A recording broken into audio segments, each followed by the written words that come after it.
Good day po. So dito, tuturo ko naman po, paano naman po mag-submit ng request for appointment sa mga katulad po ng mayor or yung ating mga VIP na sobrang busy po yung kanilang schedule.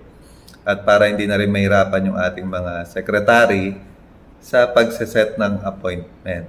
Okay, so dito pa lang po kitang-kita agad natin kung anong oras libre yung ating si boss. Okay, so simulan na po natin. So mapansin niyo po ito ay black area, meaning wala pa po tayong nagsasubmit na for request ng appointment. So ang gagamitin sample ay example appointment para kay Mayo.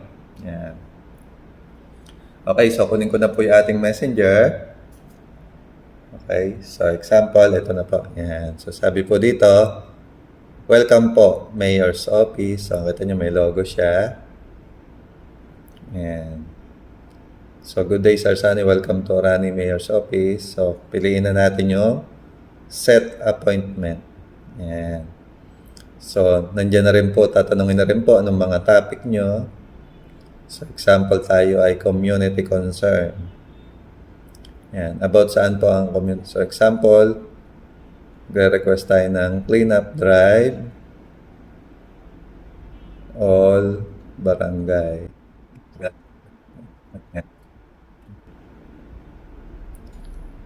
Okay. So ngayon, tatanungin naman tayo, anong klaseng meeting ang gusto po natin? So personal po ba? Or via call? Or personal or call? So sa personal tayo. So mapansin nyo talagang yun yung mahalagang mga tanong. Okay, may need po bang i-present na documents or presentation? Please select below. So may document tayo, docs, video, no documents. So pag nag-select tayo ng with documents, hihingan tayo ng mga documents. So example, no documents. Sample. Okay, so again, ito mahalaga rin po gaano katagal po tayo makikipag-usap dahil sa sobrang busy po ng ating mga kakausapin. Okay, mga ilang minuto ang itatagal ng inyong appointment. So example, 5 to 10 minutes. Okay. Okay, are you a representative of any company, sector, or organization? So, yes. Yeah. Name po ng inyong company. Example, Digits World.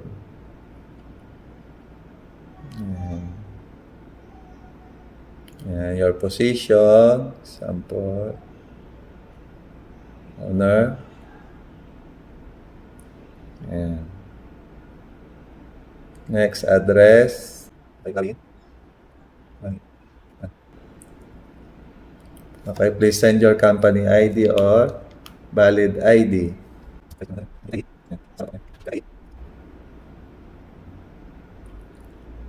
Okay, so dito tatanungin din po tayo kung ano yung gusto nating date at time, kung mapagbibigyan. Yan. So earliest time, kung ano yung pinakamaaga. So dito na tayo sa sample earliest time. So ano po yung pinakamaagang pwede.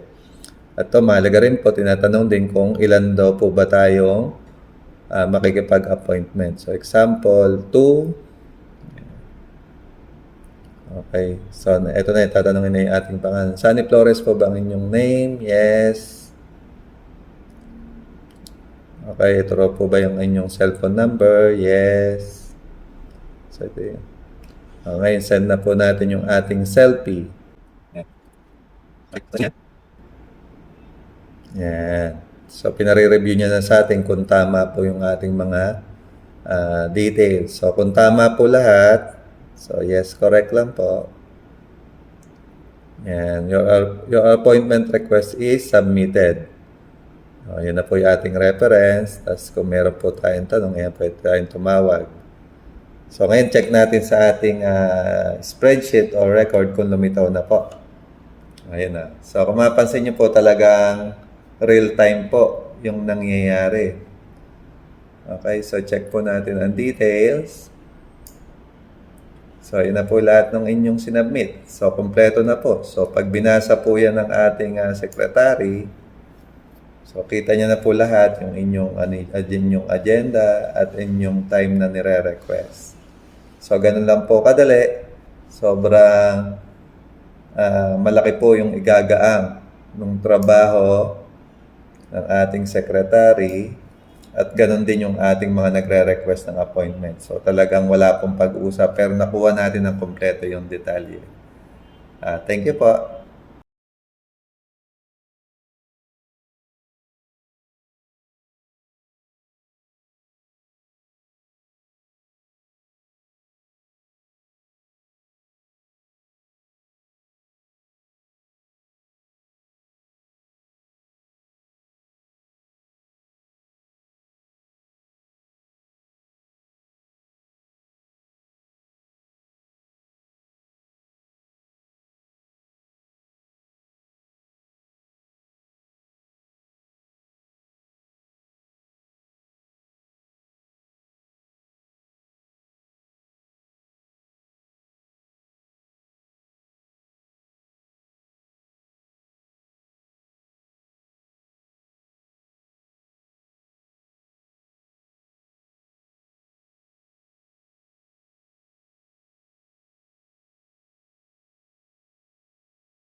Okay, next naman po natin. So, meron na po tayo nakapag-submit ng isang request for appointment. So, what if meron uling ibang gustong makipag-usap pa o mag-request ng appointment. So, kuha pa tayo ng isang phone. So, ito po. So, sabi dito, good day sir, araw. So, piliin natin set appointment. So, bilisan lang natin para makita natin dapat maging dalawa itong mga naghihintay. So,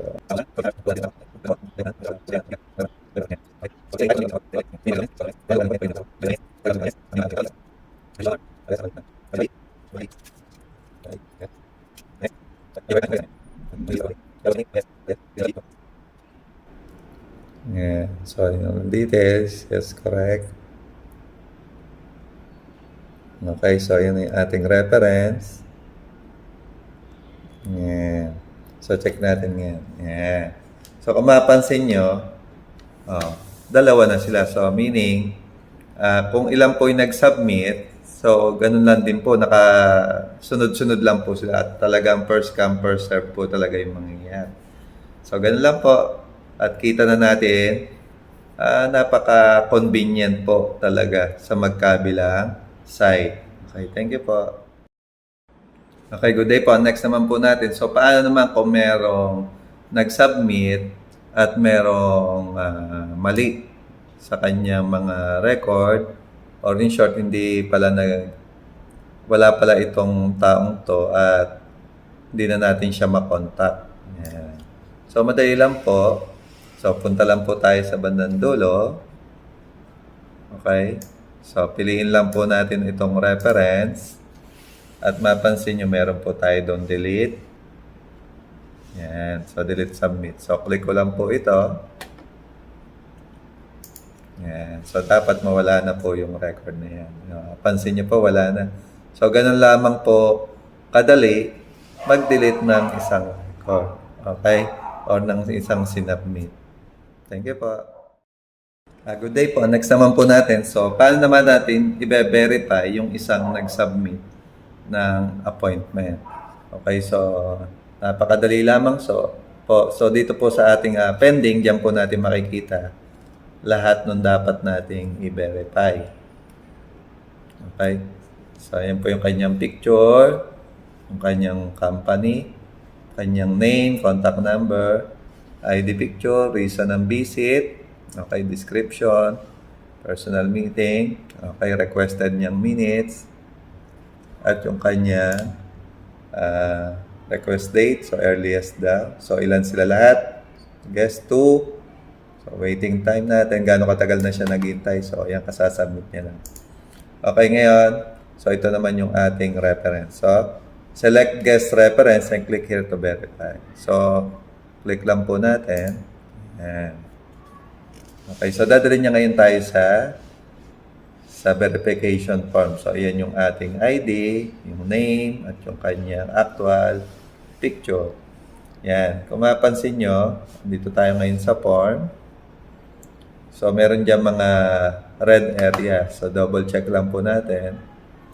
So, after natin siyang makausap, so, verify muna natin yung time na pwede siya. Okay.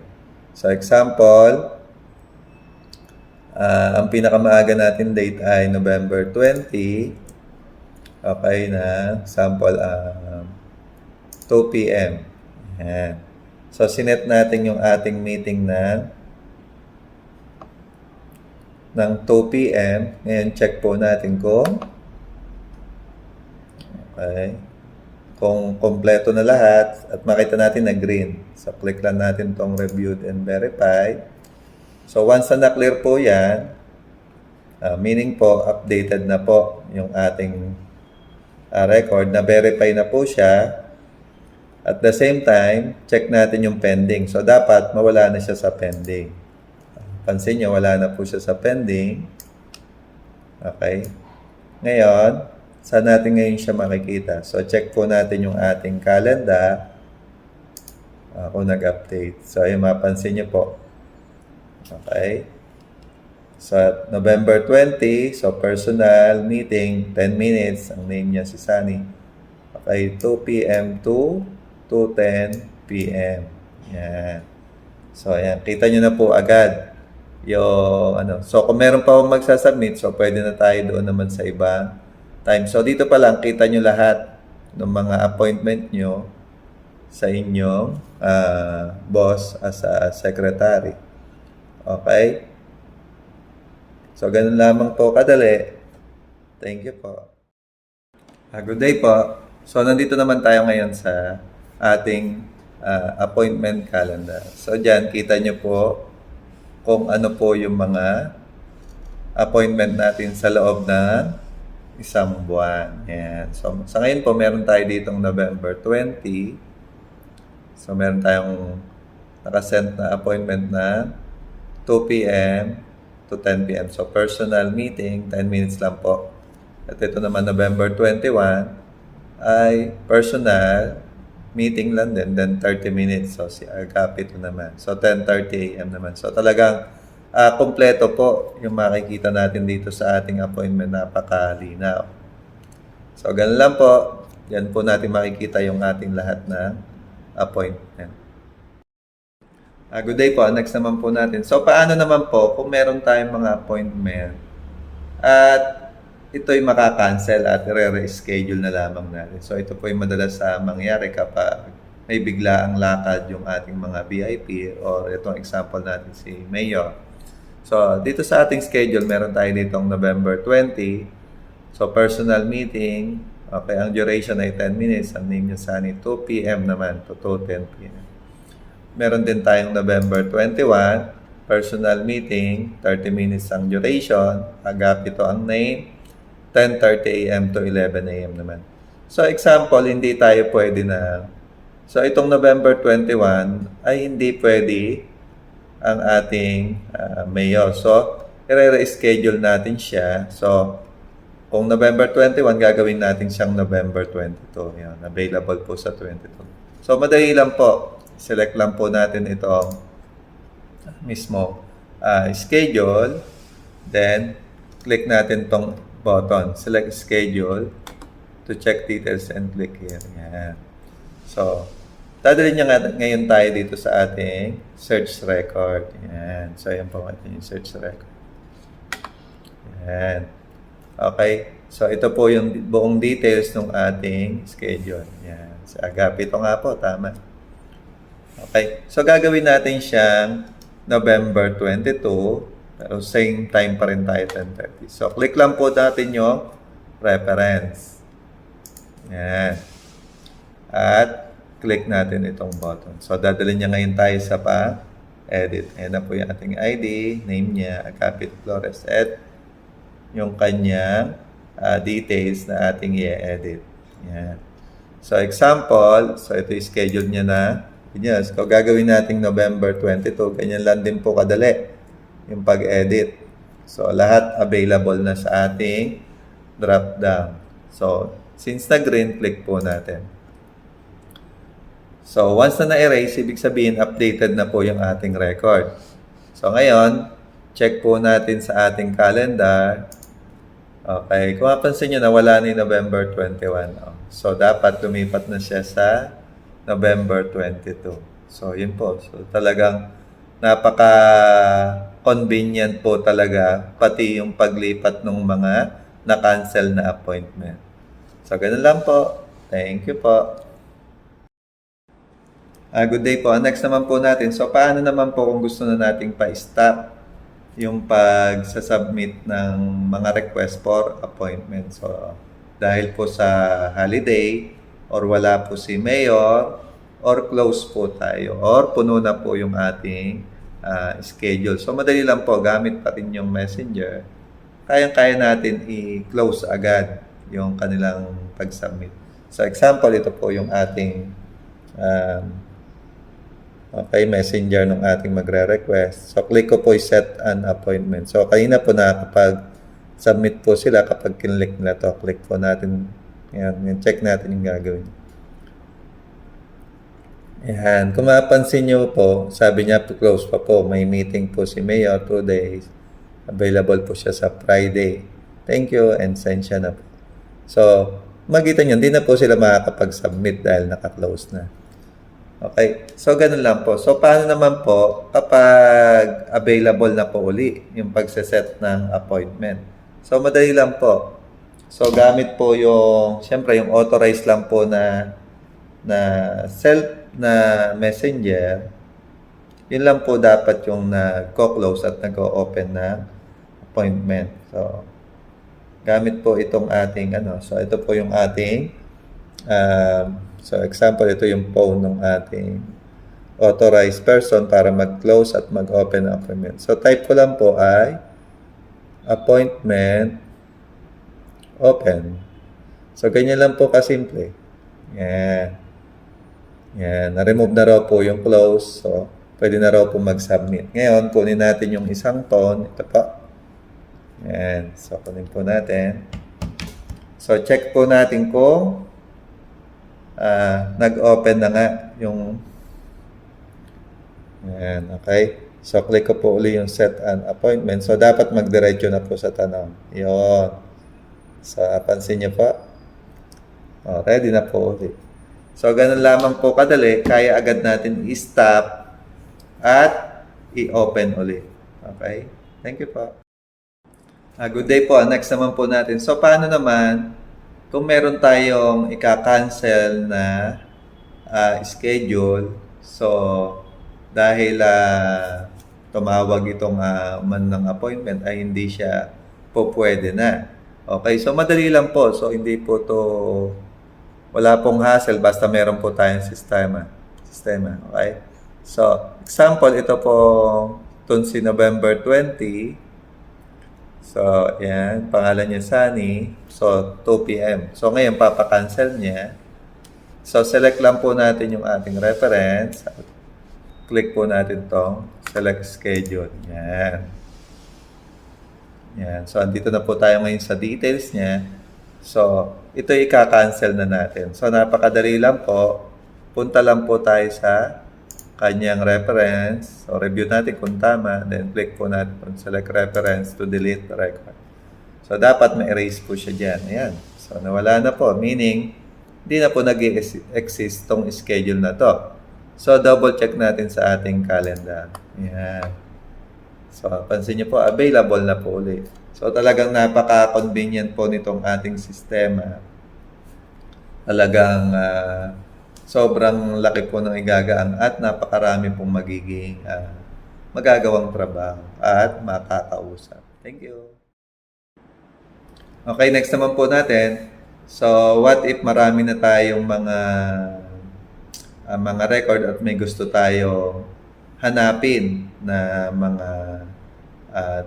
mga record or details ng isang appointment. So, mapansin nyo, meron po tayo dito ng tab na pangalan niya ay search record. Yan. At ito po yung ating result. So, ito po yung ating search box. So, type ko lang po. So, hanapin ko po example si Agapito. Yan. Kung mapansin nyo po, may lumilitaw pong drop down. Meaning po, meron po siyang nakitang ganitong term. So, Agapito, palitan ko po ng Sunny. Yan. Kung mapansin nyo, meron marami ding lumilitaw. So, example. So, hanapin ko lamang ay Agapito. Yan. So, pag kinlik ko po yan, so ito na yung kanyang details. So, ayan yung kanyang picture.